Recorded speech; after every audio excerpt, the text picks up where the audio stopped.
To my channel. आज पढ़ने वाले numerical problem based on balancing. Question दिया है, a rotating shaft carries 4 unbalanced masses 20 kilogram, 15 kilogram, 12 kilogram and 30 kilogram at radii of 6 centimetre, 9 centimetre and 10 centimetre respectively. The second, third and fourth masses are angularly rotated at 60 degree, 135 degree and 270 degree respectively from the first mass. Determine the magnitude and direction of a mass to unbalance the system with radius 8 centimetre. Question दिया हुआ है, एक rotating shaft है जिसमें 4 balance rotate कर रहे हैं, 20 kilogram, 15 kilogram, 12 kilogram and 30 kilogram. इनकी रेडियस है क्रमशः 6 सेंटीमीटर, 9 सेंटीमीटर एंड 10 सेंटीमीटर।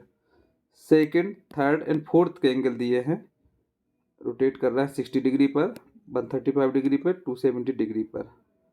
इसके अलावा इसमें मास निकालना है, मैग्नीट्यूड ऑफ मास, जिसमें कि रेडियस दिया हो 8 सेंटीमीटर। तो सॉल्यूशन करेंगे, सॉल्यूशन में गिवन लिखेंगे।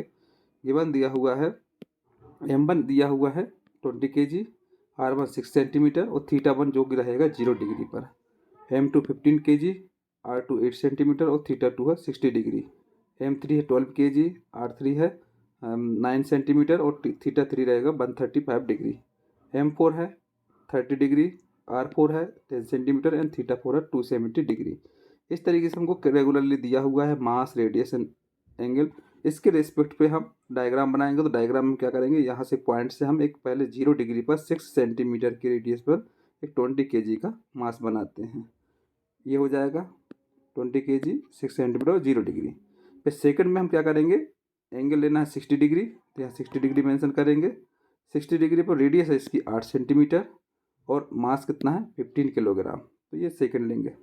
थर्ड में क्या है, एंगल है 135 डिग्री, तो ये जो एंगल रहेगा ये कितना रहेगा 135 डिग्री, यहाँ पर 135 डिग्री, 135 डिग्री रहेगा एंगल, 135 डिग्री रहेगा इसमें एंगल और मास, रेडियस रहेगा इसमें 9 सेंटीमीटर और मास रहेगा 12 किलोग्राम। फिर हम क्या करेंगे, θ4 रहेगा 270 डिग्री, रेडियस रहेगा 10 सेंटीमीटर एंड m4 रहेगा 30 किलोग्राम। तो 270 रहेगा, यहाँ से हम घुमा करके इसको यहाँ पर ले आते हैं, ये 270 डिग्री पे एंगल रहेगा, 10 सेंटीमीटर इसकी रेडियस रहेगी, उसका मास रहेगा 30 किलोग्राम। इस तरीके से हम आंसर करके बनाते हैं। अब नेक्स्ट हमको जो हमको निकालना है, इसमें एंगल निकालना है, मैग्नीट्यूड, रेडियस निकालना है, मास निकालना है और इसका रिजल्टेंट वो फोर्स निकालना है।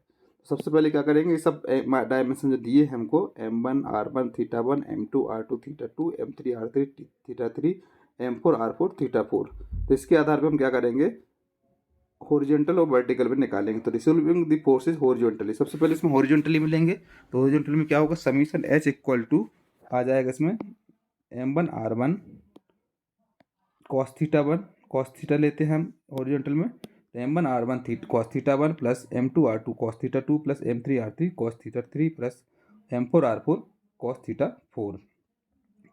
सबकी वैल्यू पुटअप करेंगे, m1 20 into 60 into cos 0 degree plus 15 into 8 into cos 60 degree plus 12 into 9 into cos 135 plus 30 into 10 into cos 270 degree. इस तरीके से सबके वैल्यू पुटअप कर देते हैं। फिर यहाँ पर हम सॉल्व करते थे, 120 प्लस 60 माइनस 76.36 प्लस 0, इसको सॉल्व करेंगे तो 103.64 किलोग्राम सेंटीमीटर हो जाता है।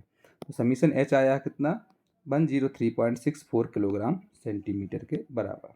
फिर निकालिएगा नाउ रिसोल्विंग वर्टिकली फोर्सेज के लिए, तो summation V equal to m1 r1 sin θ1 plus m2 r2 sin θ2 plus m3 r3 sin θ3 plus m4 r4 sin θ4। इस तरीके से हम इसमें करते हैं साइन एंगल। तो m1 20 into 6 into sine 0 degree, 15 into 8 into sine 60 degree plus 12 into 9 into sine 135 degree plus 30 into 10 into sine 270 degree. इसके बाद इसको हम सॉल्व करेंगे तो 0 प्लस 103.92 प्लस 76.36 माइनस 300, इसको सॉल्व करेंगे तो हो जाएगा माइनस 119.72 किलोग्राम सेंटीमीटर। इससे हम समीशन V निकाल लेते हैं वर्टिकली के लिए, minus 119.72 kilogram centimetre. Resultant force निकालते हैं, R equal to root summation H का स्क्वायर प्लस समीशन V का स्क्वायर। तो समीशन एच जो निकला था वो आया था 103.64 और समीशन बी है वो ये है, तो प्लस माइनस 119.72 का होल स्क्वायर। इसको सॉल्व करेंगे तो आ जाएगा 158.34 किलोग्राम सेंटीमीटर। इस तरीके से हम इसमें रिजल्टेंट फोर्स निकालते हैं, तो रिजल्टेंट फोर्स आ जाएगा R equal to 158.34 kilogram centimetre. Resultant force निकालने के बाद, क्योंकि एक फार्मूला मालूम हमको, we know that M into R. Resultant force जो फार्मूला होता है आर, रिजल्टेंट फोर्स फार्मूला होता है M into R equal to R के बराबर। तो यहाँ पर मास निकालेंगे तो M equal to R upon R हो जाएगा। आर हमको दिया हुआ है तो और कैपिटल आर हमने ये निकाल लिया है, तो 158.34 अपॉन 8 इसको सॉल्व करेंगे तो हो जाएगा 119.79 किलोग्राम। मास में आ जाएगा 19.79 kg के बराबर। टेन थीटा रेस इक्वल टू फार्मूला होता है समीशन भी अपॉन समीशन एच। समीशन भी है -119.72 अपॉन समीशन एच है 103.64। सॉल्व करेंगे तो -1.55 आ जाएगा। थीटा रेस इक्वल टू टेन इनवर्स में करेंगे तो ये आ जाएगा -49.11 degree. So therefore angle of balancing mass, तो theta equal to 180 degree plus -4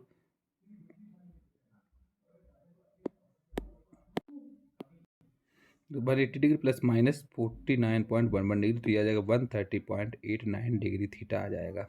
इसको ड्रा करें, इसमें ड्रा किया हुआ, तो